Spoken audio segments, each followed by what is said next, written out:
Il existe des vies qui semblent sculptées dans la beauté et l'éclat, et pourtant, derrière la perfection, se cachent des décennies de solitude silencieuse.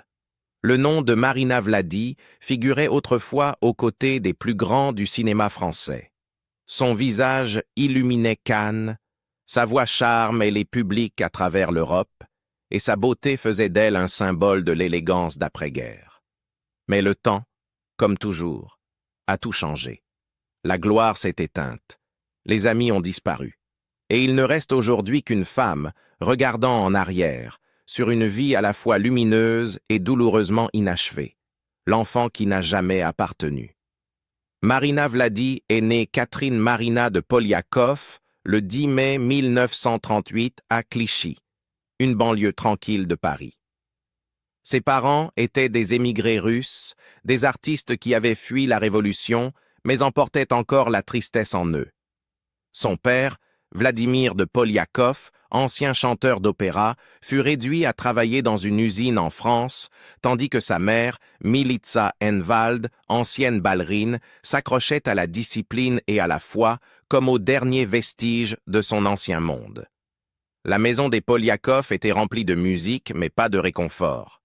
La pauvreté planait dans chaque coin, et l'affection s'y distribuait comme le pain, avec parcimonie. Elles étaient 4 sœurs, Olga, Tatiana, Hélène et Marina, toutes belles, toutes talentueuses, toutes décidées à fuir la misère grâce à l'art. On les appelait les sœurs Poliakov, 4 filles franco-russes élevées dans la rigueur et le sacrifice. Pour Marina, la danse fut la première échappatoire. Elle entra à l'école de ballet de l'Opéra de Paris, son petit corps couvert de bleu et de rêves. Lorsqu'elle apparut en couverture de la Vie catholique, illustrée en 1949, la légende demandait « Ce petit rat deviendra-t-il une étoile ?» Nul ne pouvait imaginer à quel point cette question serait prophétique. Son enfance, pourtant, fut marquée par une profonde solitude. Elle avouera plus tard s'être sentie invisible, la plus jeune des 4, en compétition pour une attention rare, dans une maison où l'échec était une honte. Ses parents la poussaient vers la perfection sans jamais la féliciter. « Nous avons appris à sourire », dira-t-elle, parce que pleurer ne servait à rien.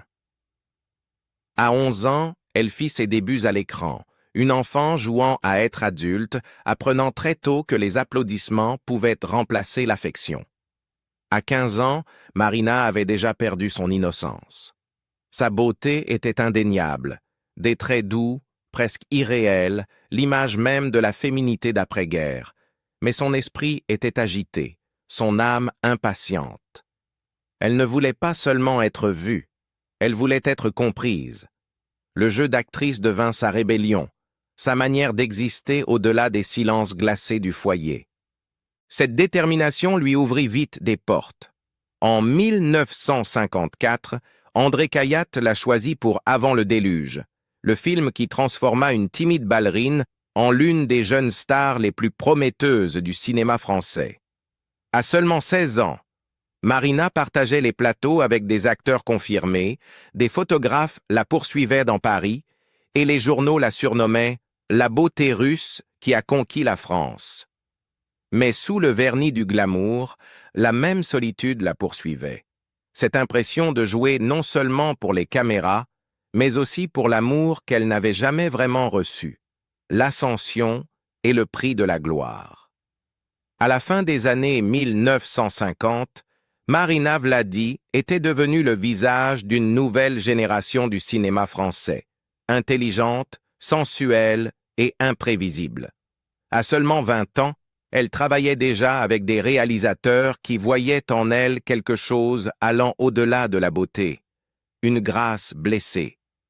Pourtant, cette grâce avait un prix. Derrière chaque triomphe se cachait une fatigue silencieuse, celle d'avoir grandi trop vite, d'être devenue une icône avant même de savoir qui elle était vraiment. En 1955, elle épousa l'acteur et metteur en scène Robert Hossein, un homme charismatique de 5 ans son aîné, qui semblait lui offrir la chaleur et la direction qu'elle n'avait jamais trouvée chez elle. Ensemble, ils devinrent l'un des couples les plus photographiés de Paris. Ils jouèrent dans plusieurs films. Les salauds vont en enfer, Toi, Le Venin et Crime et Châtiment. À l'écran, ils brûlaient de passion. Hors caméra, ils vivaient dans une tension constante. Marina était encore une jeune femme en quête d'elle-même, tandis que Hossein était un homme obsédé par le contrôle. Leur amour, comme leur film, fut intense, mais éphémère. En 1959, le mariage s'effondra. Elle avait 21 ans, déjà mère de 2 enfants, déjà divorcée et déjà lasse de la célébrité. Sa carrière, pourtant, refusa de ralentir. En 1961, la princesse de Clèves lui apporta une reconnaissance internationale. Les critiques louèrent bas son élégance, son visage de Botticelli et la retenue émotionnelle qui la distinguait des stars plus bruyantes de son époque. Mais Marina ne se sentait pas puissante, elle se sentait prisonnière de son image. Chaque interview portait sur sa beauté, chaque rôle exigeait le même mélange de mélancolie et de tentation. « Il voyait dans mon visage », dira-t-elle plus tard, « mais pas mes pensées. » Au milieu des années 1960, elle commença à travailler à l'étranger, cherchant la liberté à travers l'art plutôt que la gloire. En Italie, elle tourna La fille dans la vitrine et Le lit conjugal, ce dernier lui valant le prix d'interprétation féminine à Cannes en 1963. Pendant un court moment, il sembla qu'elle avait tout. Une carrière florissante, le respect artistique et l'admiration de toute l'Europe. Pourtant, Marina avoua elle-même se sentir vide à l'intérieur. « Le cinéma, disait-elle, est un amant jaloux. Il prend tout de vous et ne rend rien. » Alors que d'autres célébraient son succès, Marina sentait que la lumière des projecteurs la consumait peu à peu. Elle travaillait sans relâche, franchissant les frontières, les langues et les genres, sans jamais trouver la paix. Chaque film apportait des applaudissements, aucun ne lui apportait le bonheur. La célébrité était devenue une cage dorée, belle à regarder, impossible à fuir. Amour, perte et Vysotsky, les années tragiques. À la fin des années 1960, Marina Vladi avait tout ce que le monde extérieur pouvait envier. La beauté, le prestige et la réputation d'être l'une des actrices les plus intelligentes d'Europe. Pourtant, à l'intérieur, elle se sentait sans direction. 2 mariages derrière elle, 3 enfants à élever, et un cœur qui ne faisait plus confiance aux promesses. C'est durant cette période d'agitation, en 1967, que le destin mit sur sa route un homme qui allait changer et finalement briser sa vie, Vladimir Vysotsky. Vysotsky était un poète, chanteur et acteur russe dont la voix rauque et la franchise brutale avaient fait de lui une légende en Union soviétique. Lorsqu'ils se rencontrèrent, Marina était déjà une star confirmée en France, parlant plusieurs langues et politiquement engagée. Lui, au contraire, vivait sous surveillance, interdit de voyage, dépendant de l'alcool et des applaudissements à parts égales. Leur rencontre était improbable. Une actrice française et un rebelle soviétique séparés par le rideau de fer, mais presque instantanément, ils tombèrent dans un amour qui défiait la géographie et la raison. Parce que les autorités soviétiques voyaient Marina avec méfiance, leur relation dut survivre à de brèves retrouvailles et de longues séparations. Elle faisait passer des lettres en contrebande par des amis et des diplomates. Ils lui écrivaient des chansons qui devinrent des hymnes à l'amour interdit. Ils se marièrent en 1970, après 2 ans de lutte contre la bureaucratie et les obstacles politiques. Pour Marina, ce fut l'amour le plus pur qu'elle ait jamais connu et le plus douloureux. La vie avec Vysotsky était une tempête. Son génie égalait sa propre autodestruction. L'alcool, l'insomnie et la pression de vivre sous la censure le rongeaient. Marina tenta de le sauver, volant sans cesse entre Paris et Moscou, négociant des visas, suppliant les autorités, sacrifiant même sa propre carrière pour rester près de lui. « J'ai passé ma vie à attendre dans les aéroports, dira-t-elle plus tard, pour gagner 1 heure avec lui. Leur maison à Moscou était emplie de musique et de chaos. Les amis se souvenaient des nuits où Vysotsky chantait jusqu'à l'aube. Le corps tremblant, Marina assise silencieusement à ses côtés, consciente que chaque performance pouvait être la dernière. Elle décrivit cette vie comme vivre avec un volcan, belle, dangereuse et vouée à exploser. En 1980, l'éruption eut lieu. À seulement 42 ans, Vladimir Vysotsky mourut soudainement d'une insuffisance cardiaque, conséquence de ses années d'addiction et d'épuisement. L'État soviétique refusa de lui rendre hommage, mais des millions de citoyens défièrent la police pour assister à ses funérailles.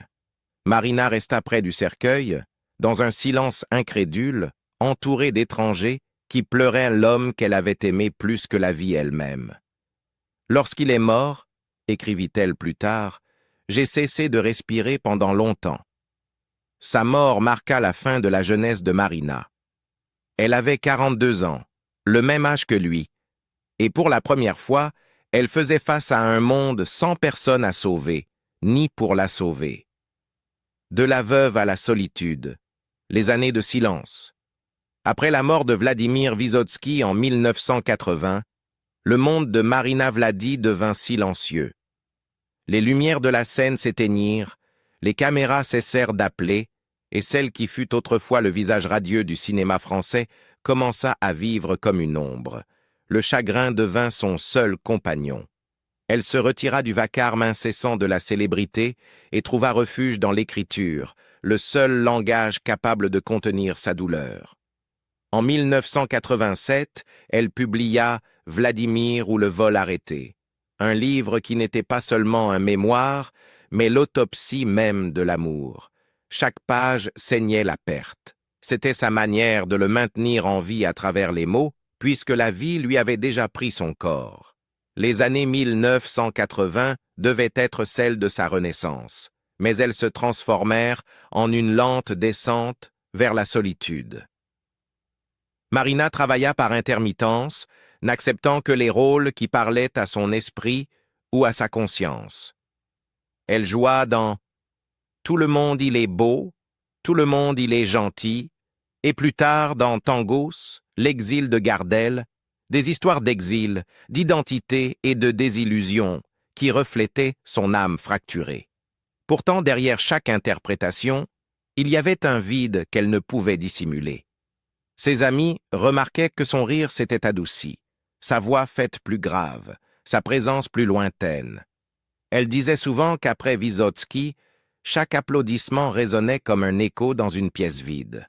En 1989, elle retrouva à l'écran Marcello Mastroianni dans Splendor, 3 décennies après leur premier film ensemble. Les critiques louèrent sa maturité, son intensité tranquille, mais Marina, elle, se sentait détachée. Elle ne courait plus après le succès. Elle jouait par habitude, non par ambition. Le métier d'actrice avait été autrefois sa rébellion, puis son salut. Il n'était plus que survie. L'industrie avait changé, la culture de la jeunesse dominait, et Marina, élégante, intellectuelle, engagée politiquement, paraissait comme un vestige d'une autre époque. Pourtant, la vie lui offrit une dernière tendresse.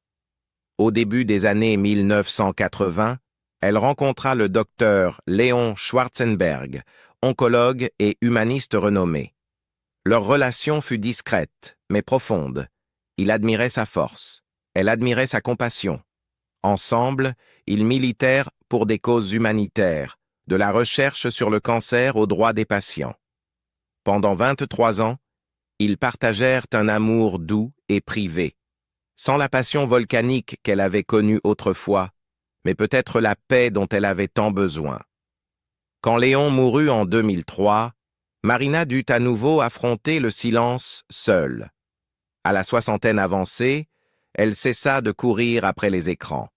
Elle apparut parfois sur scène, adapta ses propres écrits et lut les poèmes de son mari.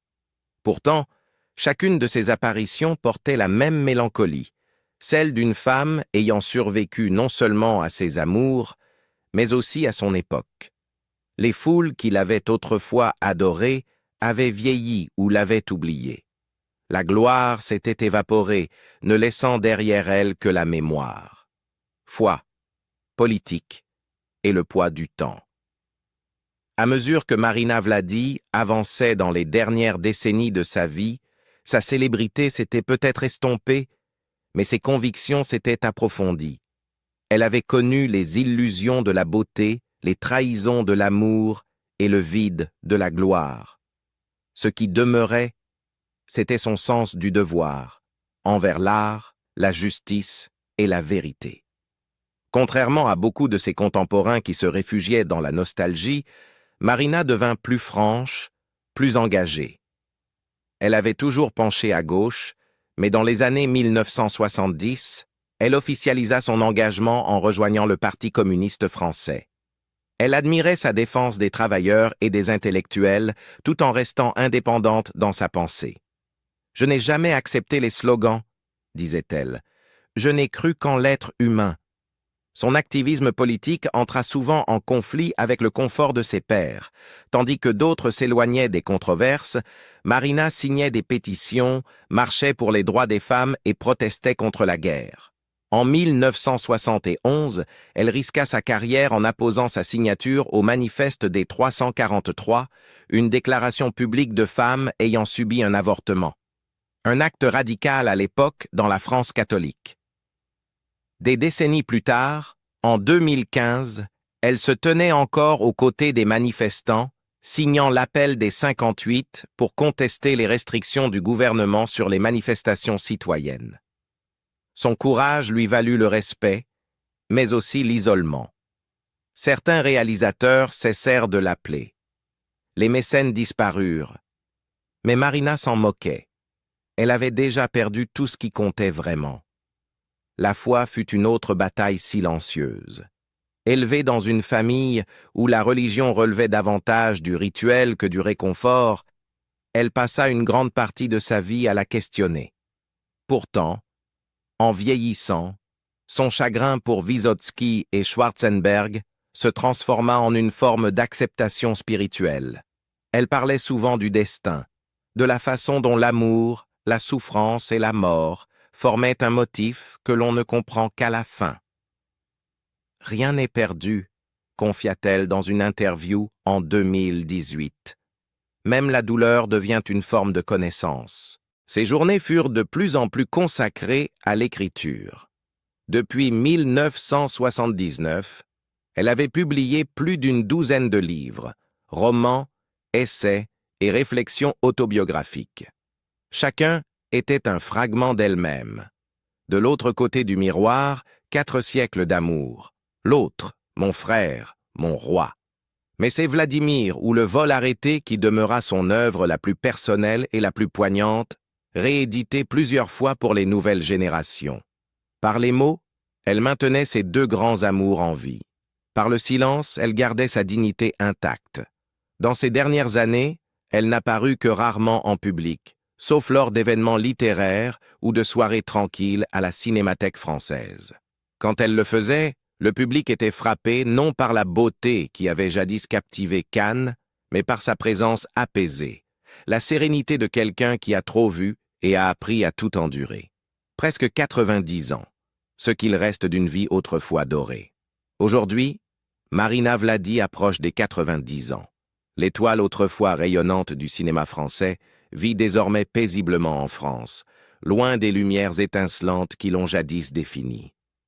Ses cheveux sont devenus argentés, ses pas plus lents, mais ses yeux lumineux qui avaient conquis des millions de cœurs, conservent la même intelligence et la même défiance. Le temps a adouci sa voix, mais pas sa mémoire. Elle porte en elle toute l'histoire d'un siècle. La guerre, l'exil, l'amour, la rébellion et la perte. Ces dernières années, Marina s'est rarement confiée aux médias. Lorsqu'elle le fait, ce n'est jamais pour évoquer la gloire, mais pour parler de survie. Elle évoque souvent ses racines russes, ses sœurs et les fantômes qui ne l'ont jamais quittée. 3 des 4 sœurs Poliakov ont disparu. Olga, Odile et Hélène, laissant Marina comme la dernière survivante. « C'est étrange », a-t-elle un jour avoué, « d'être le dernier témoin de l'histoire de sa propre famille. Cette conscience lui a donné une nouvelle mission. Préserver la mémoire, parler pour ceux qui ne le peuvent plus. Sa santé est devenue fragile et ses apparitions publiques se font rares. Mais en 2018, elle surprit beaucoup de monde en acceptant la présidence du Festival de cinéma de Valenciennes, prouvant que sa passion pour le 7e art brûlait toujours, silencieusement. En novembre 2023, on l'aperçut à la Cinémathèque française, présentant La Princesse de Clèves, le film même qui avait fait d'elle une icône plus de 60 ans plus tôt. Le public lui offrit une ovation debout, non pour la star qu'elle fut, mais pour la force qu'elle incarne. Derrière les applaudissements, pourtant, planait une tristesse muette. La conscience que le temps n'épargne aucune légende. L'argent et la gloire n'ont jamais compté réellement pour Marina. Contrairement à ses contemporaines qui ont bâti des empires à partir de leur célébrité, elle a vécu modestement, utilisant souvent ses revenus pour soutenir des causes et des amis dans le besoin. Sa vraie richesse était émotionnelle, trouvée dans les livres, les souvenirs et les rares lettres d'admirateurs qui se souviennent encore de sa voix, de sa grâce et de son courage. Lorsqu'on lui demanda un jour comment elle souhaiterait être rappelée, elle répondit simplement « comme quelqu'un qui a trop aimé et donc trop souffert ».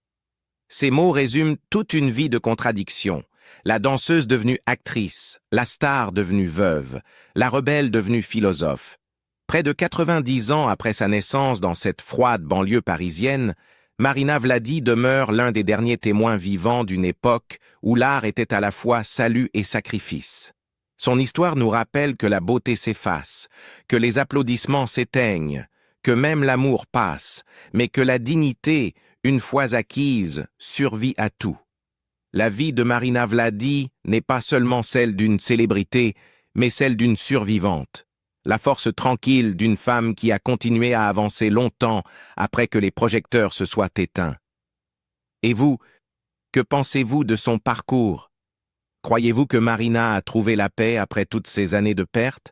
Partagez vos réflexions dans les commentaires et n'oubliez pas d'aimer et de vous abonner pour découvrir d'autres histoires inédites des légendes oubliées du cinéma.